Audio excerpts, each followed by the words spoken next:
Hello and welcome to a quick tutorial to get your GDevelop program working on an Android device. Here I've got a simple little game. We can preview it quickly and it comes up as that. We can just move our sprite along and jump. It's very simple, but it shows the essence of what we need in order to get it working on your Android device. So the first thing we need is to make sure that we have a layer for the user interface. Now we need to make sure that we can see the layer panel at the bottom, which we can't at the moment, so there's a little button up the top, which is just a few little layers. Open Layers panel. We click on that and you can see the layers down here. We want to add a new layer and we can just call that UI for user interface. And we're going to be adding stuff there to start with. So now we want to add a new object, and what we want to add is a multi-touch joystick. If this doesn't appear in your new objects from scratch section, then you can go to the asset store and just search for joystick. So joystick, and there you got multi-touch joysticks. You can go into there and you can choose whichever one you want. I've got one that's already in new objects from scratch, so I can just choose whichever one I want from there and then add that into my game.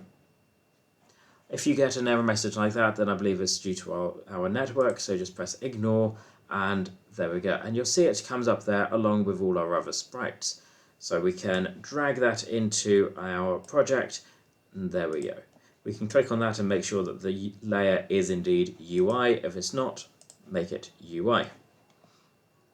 So this will control this character, but we need to actually program this character to make that so. So we can go onto the character and go into the settings, and we want to add a behavior. And the behavior we want to add, if we just type joystick, and we're doing a platformer. So platformer, multi-touch controller mapper. All that is fine as it is. We press apply. Now if we preview the game, we can see that we've got a controller here and we can drag that across and we can see that it can move. Unfortunately, we don't have a jump yet, but we'll work on that next. Okay, the next aspect is just to get a jump button on there, and the simplest way to do that is just to create a normal sprite, and I'm going to call it button, and we can just add a little button on there.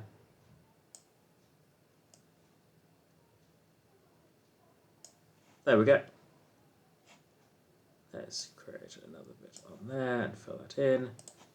You can do whatever you want on the looks of it. Ignore that again.